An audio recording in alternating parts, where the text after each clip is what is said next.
오늘은 저에게 요즘 운동을 알려주고 계신 운동공학자 정승인 선생님 모셨습니다.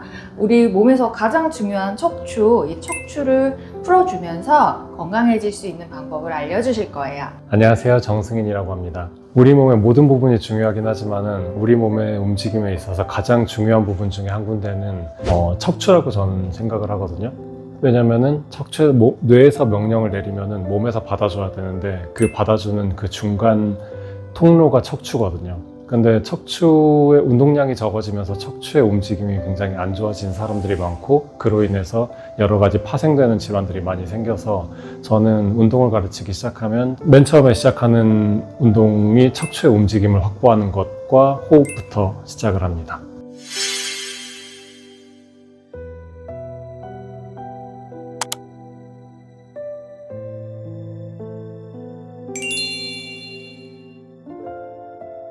척추에는 많은 신경들이 연결돼 있잖아요. 네. 그래서 척추가 굳어 있으면 이 신경들이 다 원활하게 순환이 되지 않으면서 많은 문제들이 생길 수 있잖아요. 그렇죠. 어떤 문제들이 생길 수 있나요? 일단은 대표적으로 요즘 조금씩 늘어나고 있는데 2010년도에는 12,000명 정도였다가 2020년이 되면서 18,000명 정도로 늘어난 자율신경 실조증 환자들이 있거든요. 갑자기 열이 나거나 추운데 땀이 나거나 더운데 몸이 떨리거나 심장이 갑자기 빨리 뛰거나 식욕이 떨어지거나 굉장히 다양한 증상이 있을 수가 있어요. 한 가지 증상이 아니라 뭔가 종잡을 수 없는 굉장히 다양한 문제들이 동시다발적으로 생기는 경우가 많아요. 자율신경이라는 게 우리 몸에서 알아서 자율적으로 이완시키기도 하고 항진시키기도 하는 그런 신경인데, 그 자율적으로 일어나는 일이 잘 안 일어나게 되는 거잖아요. 그렇죠. 그러면 불면증이나 두통이나 이런 것부터 해서 소화기나 이런 데 모든 전반적인 건강에 불편한 증상들이 올 수 있겠네요. 그렇죠. 원래는 내가 의도하지 않아도 내 몸이 상황에 맞춰서 자동적으로 해줘야 되는 일들을 제대로 못하게 되는 거죠. 그러면서 이제 문제가 생기는 거죠.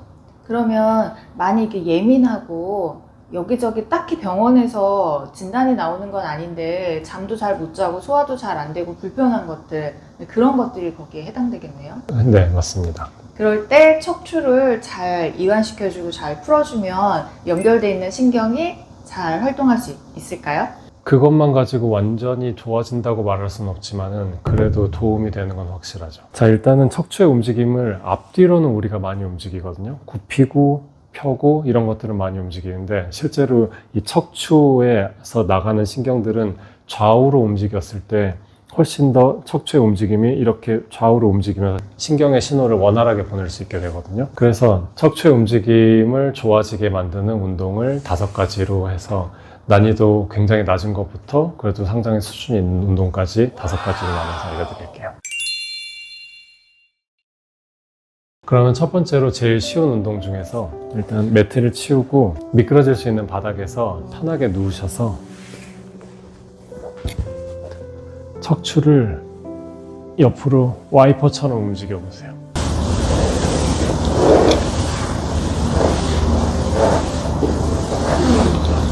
어려운 동작이 아니긴 하지만은 주의할 부분은 너무 목만 움직이거나 아니면 허리가 너무 많이 떠서 허리만 힘이 잔뜩 들어가거나 이렇게 되는 거 2가지만 주의해 주시고, 척추가 옆으로 와이퍼처럼 움직여주는 것, 이거에만 좀 집중해 주시면 도움이 될 것 같습니다. 2번째 동작은 몸을 앉아서 옆으로 움직이는 거를 해볼게요. 방금 전에 누워서 했기 때문에 굉장히 쉬웠지만은 이번에는 척추를 내가 꼿꼿하게 세운 상태에서 내가 움직여주는 거거든요.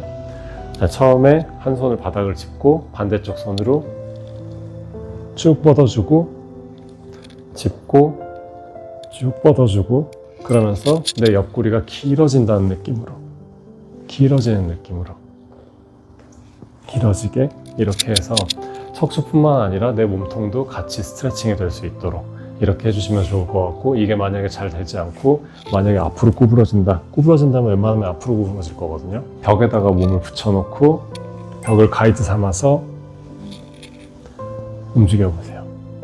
이렇게 해서 척추뿐만이 아니라 옆구리도 늘어날 수 있도록 이렇게 해주시는 게 2번째 단계입니다. 여기 기대서 해도 되는 거죠? 기대서 해도 되지만은 결과적으로 나중에 잘 하시게 되면 벽을 떼고 하시는 게 훨씬 더 도움이 되겠죠. 척추를 내가 내 힘으로 세우는 거니까요.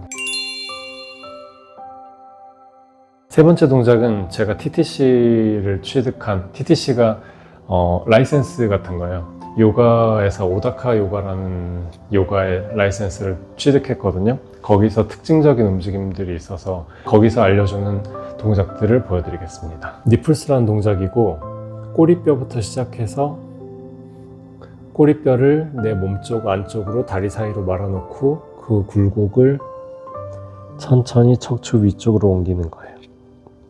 그리고 다시 꼬리뼈부터 시작해서 그 움직임을 척추 하나하나 머리끝까지 전달.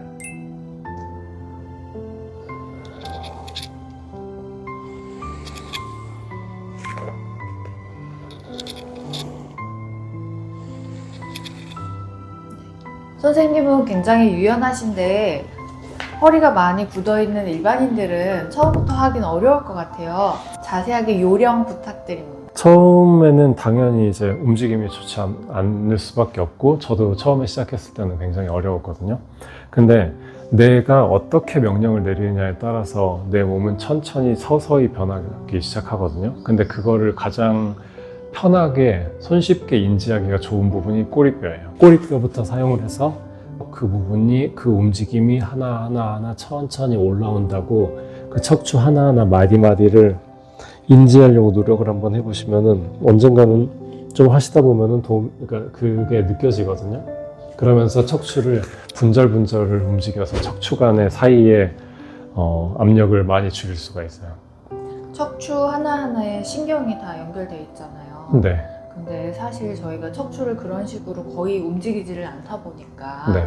많이 굳어서 척추뼈가 따로따로 움직인다는 것 자체를 생각을 할 수가 없어요. 네. 근데 이걸 계속 하다 보면 하나하나의 신경이 살아나면서 거기에 연결되어 있는 장기들의 기능도 훨씬 좋아질 수 있는 거죠. 그렇죠. 맞습니다.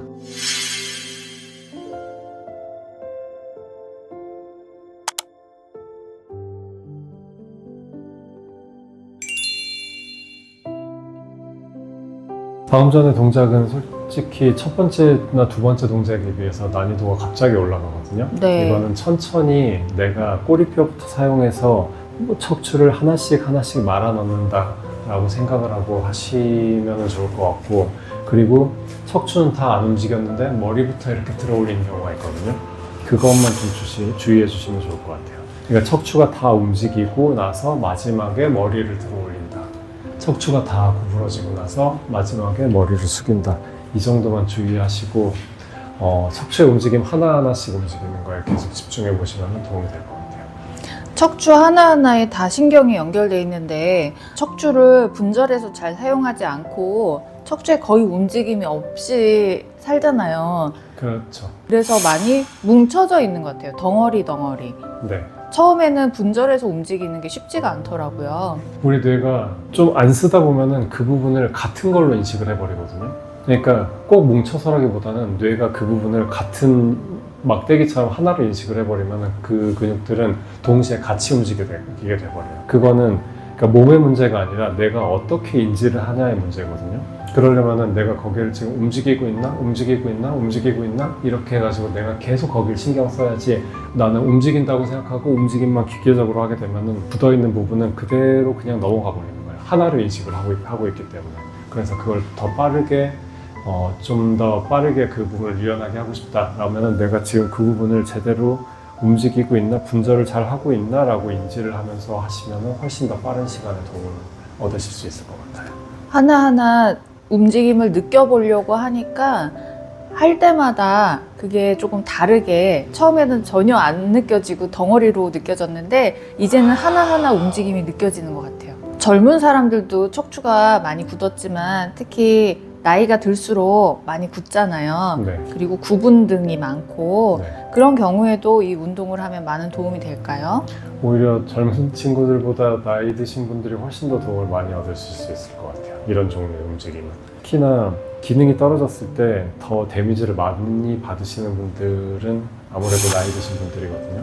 그러다 보니까 이런 종류의 운동들에 대한 혜택도 더 크다고 볼 수 있죠.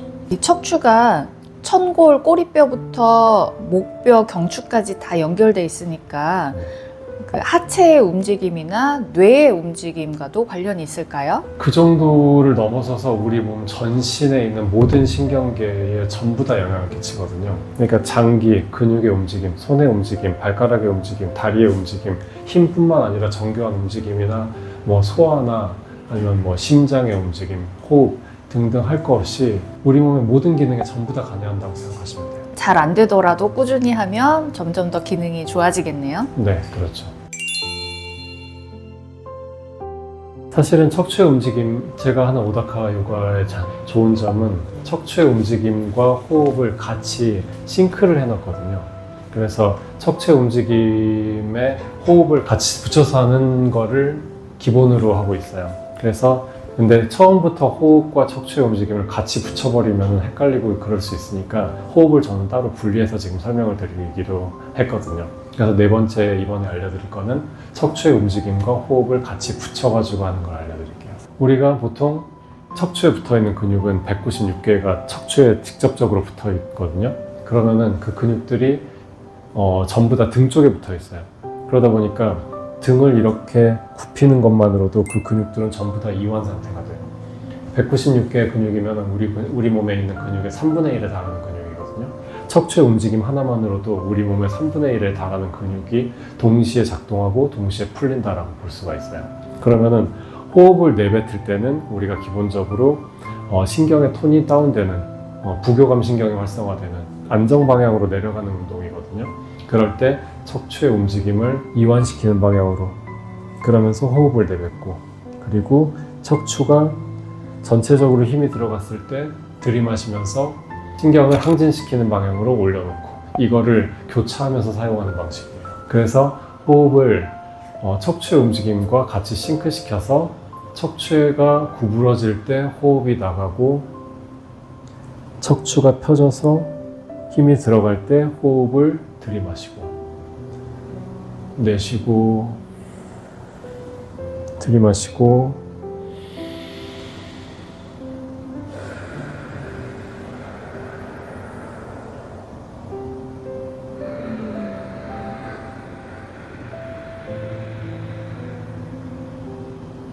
옆에서 보여드릴게요.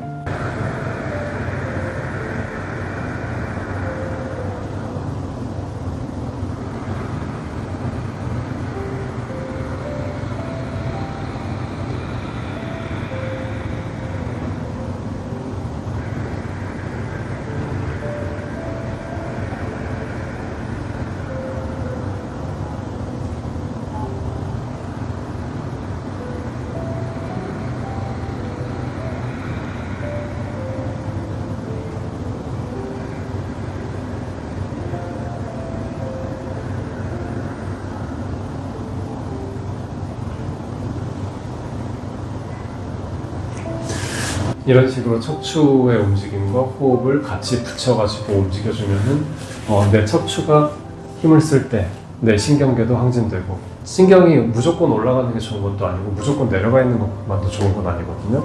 잘 올라가고 잘 내려가는 게 제일 좋거든요. 그런 점에서 봤을 때 호흡에다가 내 척추의 움직임과 호흡을 같이 붙여서 신경계까지 운동을 시킬 수 있는 형태로 이제 더 업그레이드를 할 수가 있는 거예요. 다섯 번째로 알려드릴 운동은 오다카 요가에서 볼텍스라고 하는 동작인데 이건 좀 난이도가 많이 높아요. 나중에 처음부터 시도하지 마시고 척추의 움직임이 원활해지면 나중에 한 번씩 도전해 보시면 좋을 것 같아요. 처음에는 꼬리뼈를 말고 척추를 이완시키고 오른쪽 방향으로 소용돌이처럼 만드는 거예요. 이때는 내 명치가 큰 원을 그린다고 생각하시면 도움이 돼요. 명치가 오른쪽 끝으로, 명치가 맨 앞쪽으로, 왼쪽 끝으로, 명치가 가장 뒤쪽으로 이렇게 해서 척추의 움직임을 복합적으로 사용할 수 있게 하면서 이제 호흡을 같이 붙여볼게요. 척추가 펴지는 거죠. 들이마시는 구간이겠죠. 내쉬고 들이마시고 내쉬고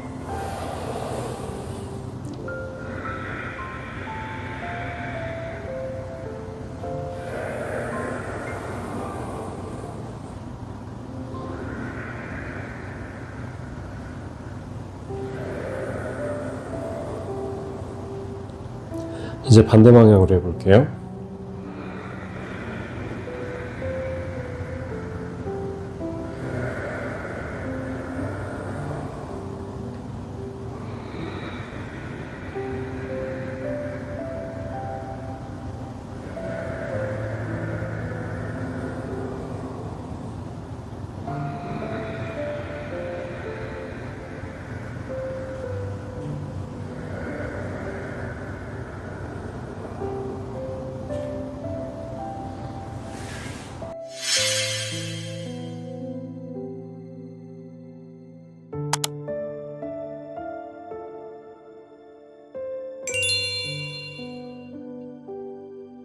자, 이렇게 해서 5가지 운동을 천천히 하나씩 따라해 보시면은 자율신경계 출조증뿐만 아니라 다른 신경적인 어떤 손에 힘이 자꾸 빠진다든가 아니면은 소화가 잘 안 된다든가 다른 종류의 질환에 있어서도 도움을 받으실 수 있을 거라고 생각합니다.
선생님 오늘 너무너무 감사합니다. 선생님 목소리 좋으시니까 잘했어요 한번 해주세요. 잘했어요. 감사합니다. 수고하셨습니다.